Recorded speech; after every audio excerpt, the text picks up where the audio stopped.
हरे कृष्णा, जय श्री हरि, ओम नमः शिवाय।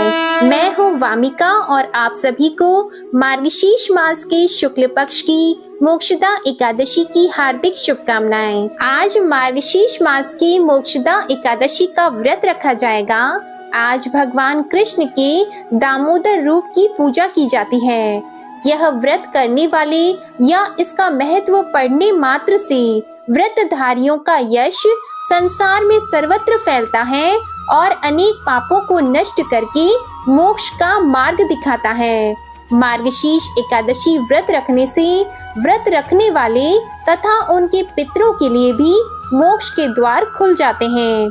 आज के दिन महाभारत के युद्ध में भगवान कृष्ण ने अर्जुन को गीता का उपदेश दिया था। यही कारण है कि मोक्षदा एकादशी को गीता जयंती भी मनाई जाती है। आज की वीडियो में आप सुनेंगे मोक्षदा एकादशी की संपूर्ण व्रत कथा और आरती। इस कथा को पढ़ने और सुनने से वाजपेयी यज्ञ का फल मिलता है और यह व्रत मोक्ष देने वाला तथा चिंतामणि के समान सभी चिंताओं को दूर करने वाला है। तो आइए बड़ी ही श्रद्धा और प्रसन्न चित्त मन से आज की पहली कथा का शुभारंभ करते हैं। अर्जुन ने उत्पन्ना एकादशी की उत्पत्ति, महिमा, महात्म्य आदि सुनकर भगवान श्री कृष्ण से कहा, हे परम पूजनीय भगवान श्री कृष्ण, हे त्रिलोकीनाथ, आप सभी को सुख और मोक्ष देने वाले हैं। मैं आपको प्रणाम करता हूँ। हे प्रभु, आप कृपा करने वाले हैं। मेरी एक जिज्ञासा को शांत कीजिए। तब भगवान श्री कृष्ण ने कहा, हे अर्जुन, जो कुछ भी जानना चाहते हो निर्भय होकर कहो, मैं अवश्य ही तुम्हारी जिज्ञासा को शांत करूंगा। हे प्रभु, यह जो आपने मार्गशीर्ष मास के कृष्ण पक्ष की एकादशी के विषय में बताया है, उससे मुझे बड़ी ही शांति प्राप्त हुई। अब कृपा करके मार्गशीर्ष मास के शुक्ल पक्ष में जो एकादशी आती है उसके विषय में भी बताने की कृपा करें। उसका क्या नाम है, उस दिन कौन से देवता की पूजा की जाती है और इस एकादशी के पूजन की विधि क्या है, उसका व्रत करने से मनुष्य को क्या फल मिलता है। प्रभु, मेरे इन प्रश्नों का विस्तार सहित उत्तर देकर मेरी जिज्ञासा को दूर कीजिए, आपकी बड़ी कृपा होगी। अर्जुन की जिज्ञासा सुनकर भगवान श्री कृष्ण बोले, हे अर्जुन, तुमने बहुत ही श्रेष्ठ प्रश्न किया है, इसलिए तुम्हारा यश संसार में फैलेगा। मार्गशीर्ष मास के शुक्ल पक्ष की एकादशी अनेक पापों को नष्ट करने वाली है। संसार में इसे मोक्षदा एकादशी के नाम से जाना जाता है। इस एकादशी के दिन श्री दामोदर भगवान का धूप, दीप, नैवेद्य आदि से भक्ति पूर्वक पूजन करना चाहिए। हे कुंती पुत्र, इस एकादशी व्रत के पुण्य के प्रभाव से नरक में गए हुए माता, पिता और पितर आदि को स्वर्ग की प्राप्ति होती है। इसकी कथा एक पुराण में इस प्रकार है, इसे ध्यान पूर्वक सुनो। वैखानस नाम का एक राजा प्राचीन नगर में राज करता था। उसके राज्य में चारों वेदों के ज्ञाता ब्राह्मण रहते थे। राजा अपनी प्रजा का पुत्रवत पालन किया करता था। एक रात्रि को स्वप्न में राजा ने अपने पिता को नरक की यातनाएं भोगते हुए देखा। इस प्रकार का स्वप्न देखकर राजा बड़ा ही व्याकुल हुआ। वह बेचैनी से सुबह होने की प्रतीक्षा करने लगा। सुबह होते ही उसने ब्राह्मणों को बुलाकर उनके समक्ष अपने स्वप्न की बात बताई। हे ब्राह्मणों, रात्रि को स्वप्न में मैंने अपने पिता को नरक की यातनाएं भोगते हुए देखा। उन्होंने मुझसे कहा है कि हे पुत्र, मैं घोर नरक भोग रहा हूँ, मेरी यहाँ से मुक्ति कराओ। जब से मैंने उनके यह वचन सुने हैं, तब से मुझे चैन नहीं है। मुझे अब राज्य, सुख, ऐश्वर्य, हाथी घोड़े, धन, स्त्री, पुत्र आदि कुछ भी सुखदायक प्रतीत नहीं हो रहे हैं। अब मैं क्या करूं, कहाँ जाऊं? इस दुख के कारण मेरा शरीर तप रहा है। आप लोग मुझे किसी प्रकार का तप, दान, व्रत आदि बताएं जिससे मेरे पिता को मुक्ति प्राप्त हो। यदि मैंने अपने पिता को नरक की यातनाओं से मुक्त कराने के प्रयास नहीं किए तो मेरा जीवन निरर्थक है। जिसके पिता नरक की यातनाएं भोग रहे हों, उस व्यक्ति को इस धरती पर सुख भोगने का कोई अधिकार नहीं है। हे ब्राह्मण देवों, मुझे शीघ्र ही इसका कोई उपाय बताने की कृपा करें। राजा के आंतरिक दुख की पीड़ा को सुनकर ब्राह्मणों ने आपस में विचार विमर्श किया। फिर एक मत होकर बोले, राजन, वर्तमान, भूत और भविष्य के ज्ञाता पर्वत नाम के एक मुनि हैं। वे यहाँ से अधिक दूर नहीं हैं। आप अपनी यह व्यथा उनसे जाकर कहें, वे अवश्य ही इसका कोई सरल उपाय आपको बता देंगे। ब्राह्मणों की बात को सुनकर राजा मुनि के आश्रम पर गए। आश्रम में अनेक शांत चित्त योगी और मुनि तपस्या कर रहे थे। चारों वेदों के ज्ञाता पर्वत मुनि दूसरे ब्रह्मा के समान बैठे जान पड़ते थे। राजा ने उन्हें दंडवत प्रणाम किया तथा अपना परिचय दिया। पर्वत मुनि ने राजा से कुशल क्षेम पूछी। तब राजा ने बताया, हे मुनिवर, आपकी कृपा से मेरे राज्य में सब कुशल है, किंतु मेरे समक्ष अचानक ही एक ऐसी समस्या आ खड़ी हुई है जिससे मेरा हृदय बड़ा ही अशांत हो रहा है। फिर राजा ने मुनि को व्यथित हृदय से रात में देखे हुए स्वप्न की पूरी बात बताई और फिर दुखी स्वर में बोले, हे महर्षि, अब आप कृपा कर मेरा मार्गदर्शन करें कि ऐसे में मुझे क्या करना चाहिए, कैसे मैं अपने पिता को नरक की यातना से मुक्ति दिलाऊं। तब राजा की बात पर्वत मुनि ने गंभीरता पूर्वक सुनी। फिर नेत्र बंद करके भूत और भविष्य पर विचार करने लगे।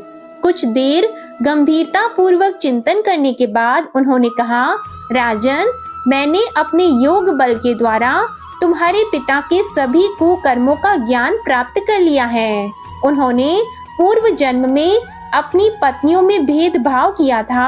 अपनी बड़ी रानी के कहने में आकर उन्होंने अपनी दूसरी पत्नी को ऋतु दान मांगने पर नहीं दिया था। उसी पाप कर्म के फल से तुम्हारा पिता नरक में गया है। यह जानकर वैखानस ने याचना भरे स्वर में कहा, हे ऋषिवर, मेरे पिता के उद्धार का आप कोई उपाय बताने की कृपा करें। किस प्रकार वे इस पाप से मुक्त होंगे। इस पर पर्वत मुनि बोले, हे राजन, मार्गशीर्ष मास के शुक्ल पक्ष में जो एकादशी होती है उसे मोक्षदा एकादशी कहते हैं। यह मोक्ष प्रदान करने वाली होती है। आप इस मोक्षदा एकादशी का व्रत करें और उस व्रत के पुण्य को संकल्प करके अपने पिता को अर्पित कर दें।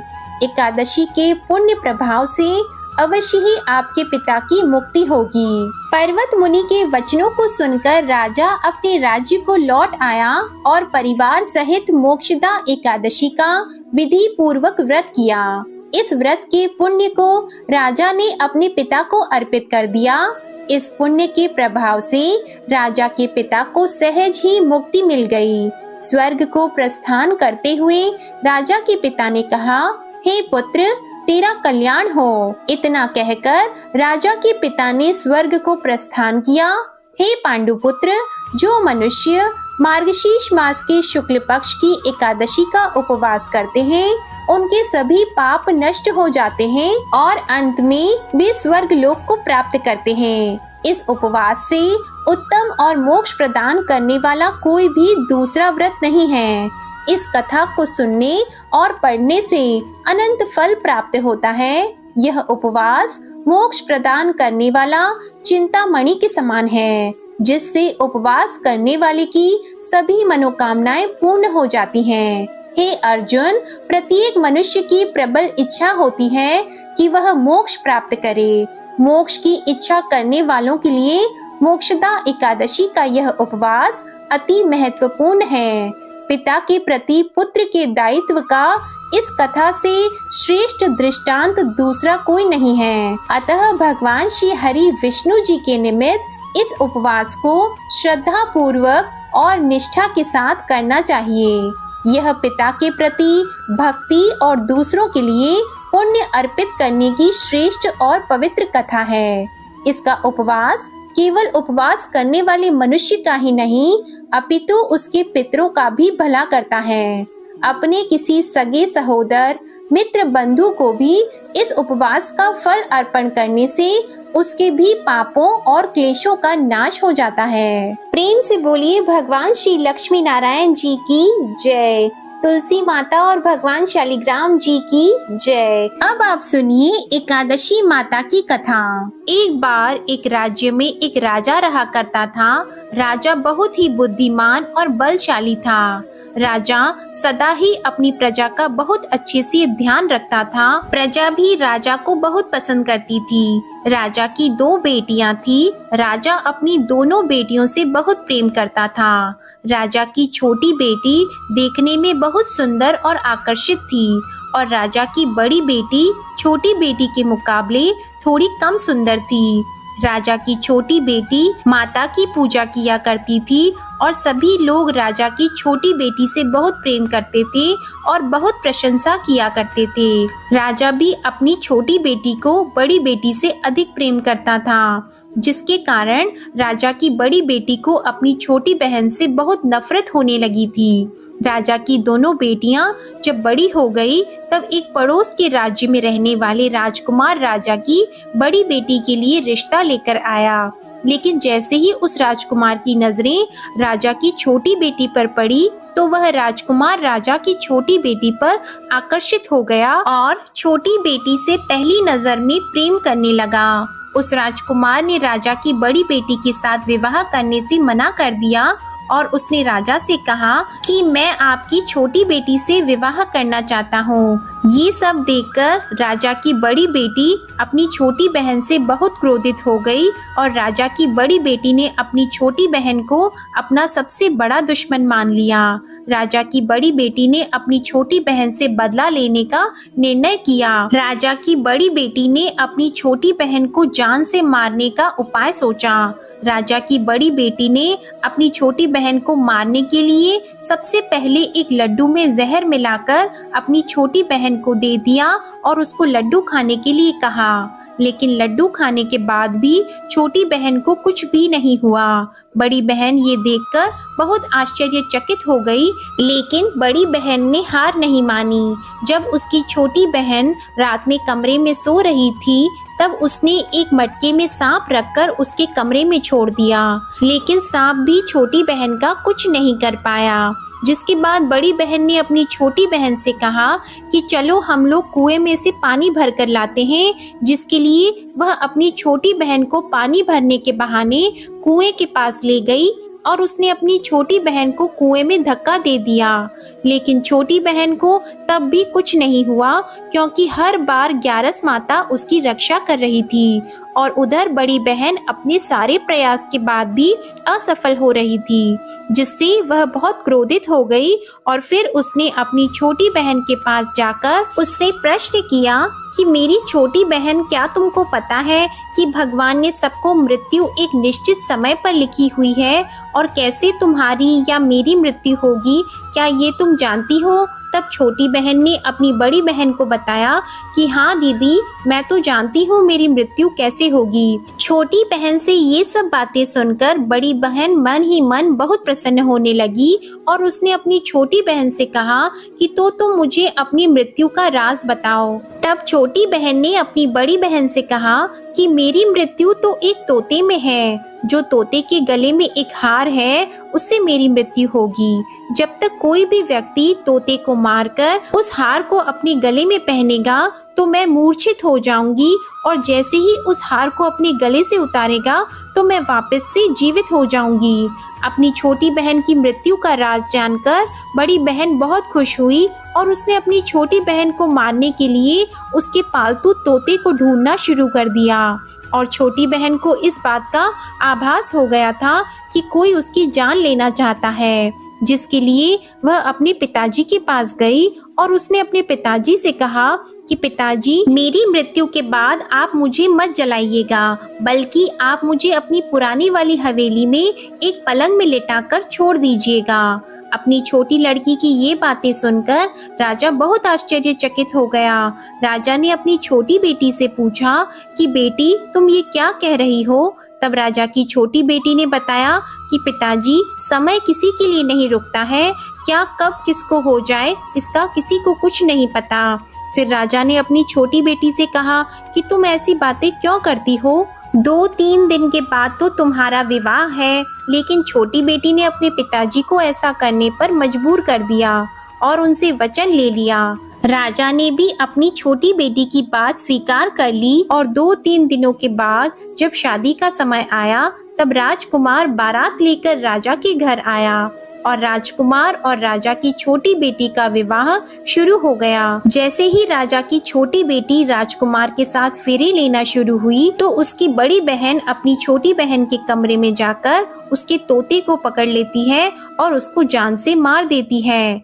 तोते के गले में जो हार था उसको अपने गले में धारण कर लेती है और जैसे ही बड़ी बहन उस हार को अपने गले में धारण करती है तो उधर छोटी बहन 3.5 ही फेरे ले पाती है और वहीं पर बेहोश होकर गिर जाती है।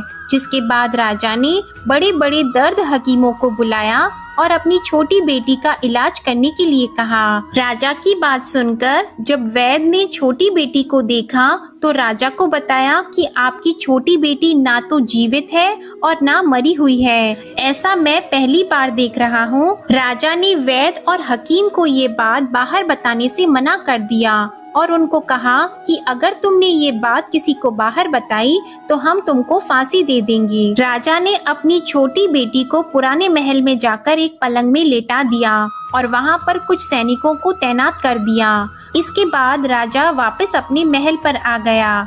राजा की बड़ी बेटी अपने पिताजी के पास आई और कहने लगी कि पिताजी, अगर ये शादी संपन्न नहीं हुई तो आपकी इज्जत का क्या होगा?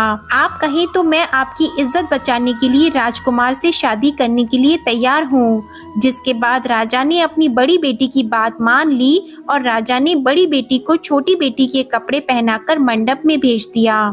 लेकिन राजकुमार ये जान गया कि ये राजा की छोटी बेटी नहीं है बल्कि ये राजा की बड़ी बेटी है। लेकिन जब राजकुमार ने शादी करने से मना किया तो सभी लोगों ने राजकुमार को बेबस करके राजा की बड़ी बेटी से बचे हुए फेरों को संपन्न करा दिया और विवाह संपन्न हुआ।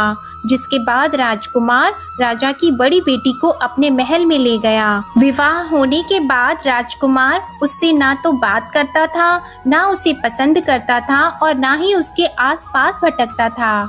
और राजकुमार ने ये फैसला लिया था कि वह अपनी प्रेमिका को ढूंढ कर रहेगा और ये जानकर रहेगा कि उसके साथ क्या हुआ है। एक दिन राजकुमार अपने घोड़े पर सवार होकर राजा के पुराने महल के पास पहुंचा, जहां पर उसने कुछ सैनिकों को देखा। महल के पास पहुंचकर राजकुमार ने जब महल को ध्यान से देखा तो वह समझ गया कि ये तो हमारे ससुर जी का महल है।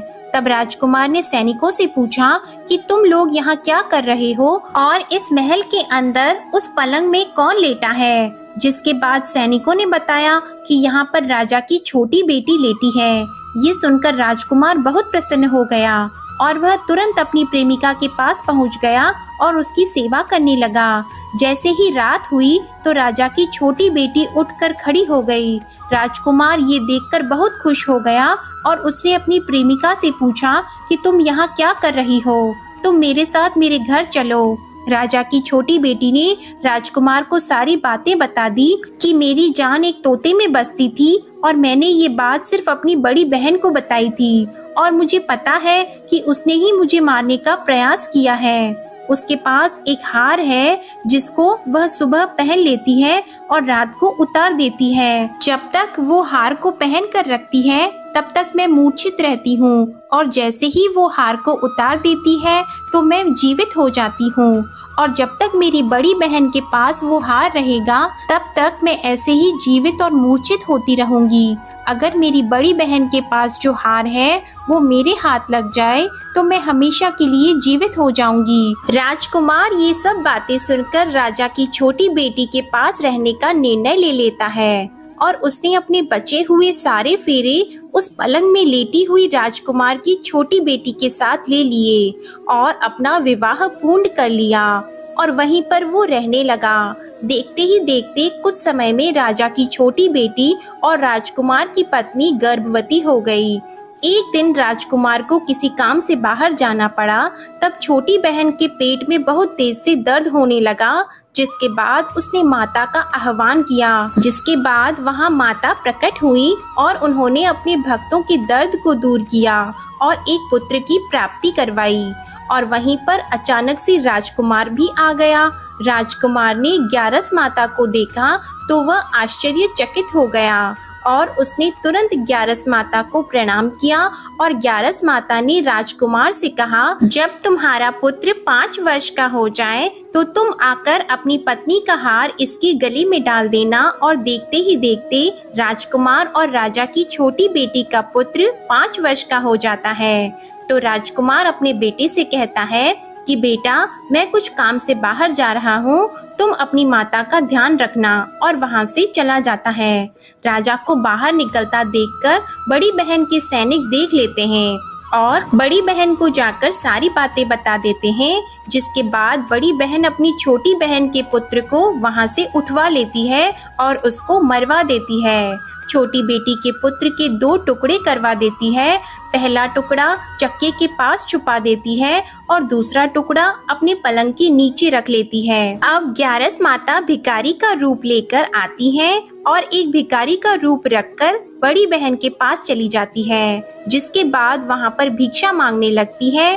तो बड़ी बहन अपने नौकरों से कहती है कि जाकर भिक्षा दे दो। लेकिन जैसे ही नौकर ग्यारस माता को भिक्षा देने के लिए आते हैं तो माता उन्हें मना कर देती है और कहती है कि मैं तुम्हारी महारानी से ही भिक्षा लूंगी। जिसके बाद बड़ी बहन स्वयं ही भिक्षा देने के लिए माता के पास आती है। तब माता एक बिल्ली का रूप लेकर उसके कमरे में चली जाती है और वहाँ पर छोटी बेटी के पुत्र के 2 टुकड़े को आपस में जोड़ देती है और उसे जीवित कर देती है। फिर उसे वहाँ से ले जाती है। राजकुमार अपने बेटे को लेकर अपनी पत्नी के पास जाता है और उसे कहता है कि तुम इसका ध्यान रखना। अगर तुम इस बच्चे का अच्छे से ध्यान रखोगी तो मैं तुमसे बात करूंगा। एक दिन राजकुमार अपने बच्चे से कहता है कि तुम मम्मी से उनके गले का हार मांग लो। तो अपने पिता की बात मानकर राजकुमार का लड़का अपनी मम्मी के पास जाता है और कहता है कि मम्मी, मुझे तुम्हारा हार चाहिए। यह सुनकर पहले तो बड़ी बहन बहुत क्रोधित होती है, पर उसको यह याद आता है कि राजकुमार ने कहा था कि अगर मैं इस बच्चे का ध्यान अच्छे से रखूंगी तो वह मुझसे बात करेंगे। जिसके कारण वह हार उस बच्चे को दे देती है और वह तुरंत हार को ले जाकर अपने पिताजी को दे देता है। और तभी राजकुमार अपने बेटे को लेकर वहां से जाने लगता है और अपनी पत्नी से कहता है कि तुम हमारे लिए खाना बनाकर रखना, मैं शाम को आकर तुम्हारे साथ खाना खाऊंगा। और वह अपने बेटे को लेकर वहां से चला जाता है। जिसके बाद वह राजा के पास जाता है और उनको सारी बातें बता देता है। राजा अपनी बड़ी बेटी की ये करतूत सुनकर बहुत क्रोधित होते हैं और अपनी परवरिश पर ही दोष देने लगते हैं। राजकुमार को अपनी छोटी बेटी के साथ रहने के लिए आदेश दे देते हैं। इस प्रकार ग्यारस माता की कृपा से राजकुमार और राजा की छोटी बेटी सुखपूर्वक रहने लगे। प्रेम से बोलिए एकादशी माता की जय। प्रेम से बोलिए माता लक्ष्मी और भगवान विष्णु की जय। माता पार्वती और भगवान शंकर की जय। अब आप सुनिए एकादशी माता की आरती। ओम जय एकादशी माता, मैया जय एकादशी माता। विष्णु पूजा व्रत को धारण कर, विष्णु पूजा व्रत को धारण कर, शक्ति मुक्ति पाता।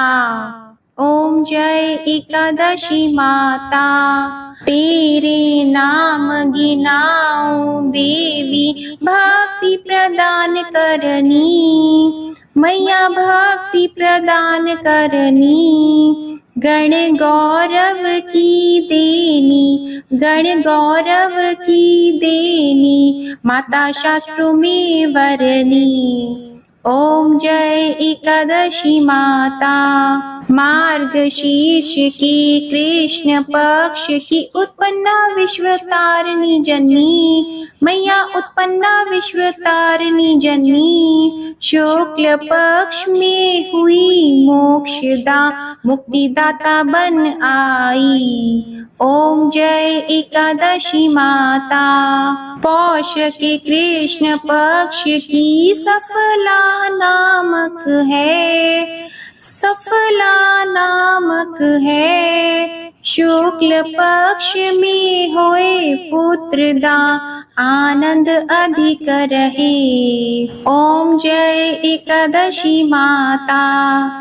नाम षटतिला माघ मास में कृष्ण पक्ष आवे, मैया कृष्ण पक्ष आवे। शुक्ल पक्ष में जया कहावे, शुक्ल पक्ष में जया कहावे। विजय सदा पावे। ओम जय एकादशी माता।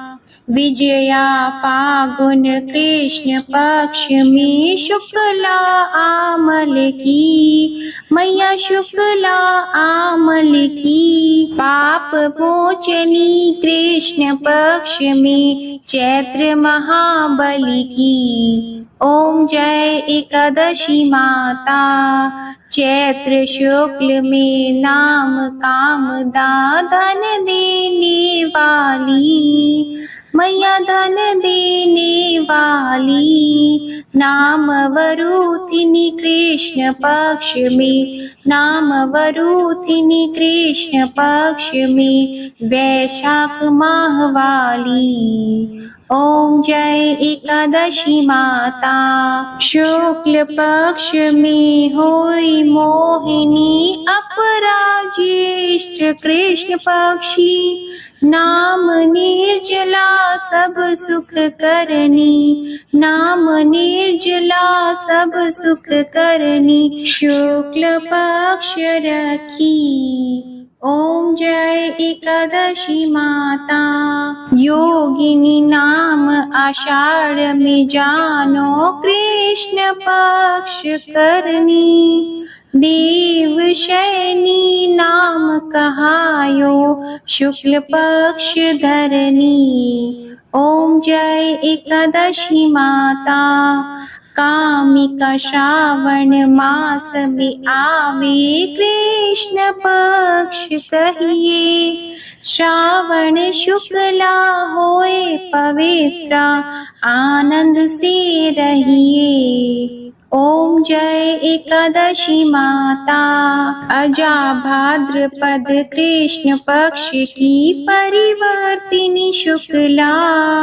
इंद्रा आश्विन कृष्ण पक्ष में, इंद्र आश्विन कृष्ण पक्ष में। रत से भवसागर निकला।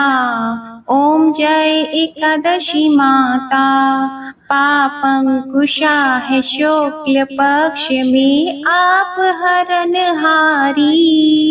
रमा मास कार्तिक में आवे, सुखदायक भारी। ओम जय एकादशी माता। देवोत्थानी शुक्ल पक्ष की, दुख नाशक मैया, मैया दुख नाशक मैया। पावन मास में करूं विनती, पावन मास में करूं विनती। पार करो नैया। ओम जय एकादशी माता।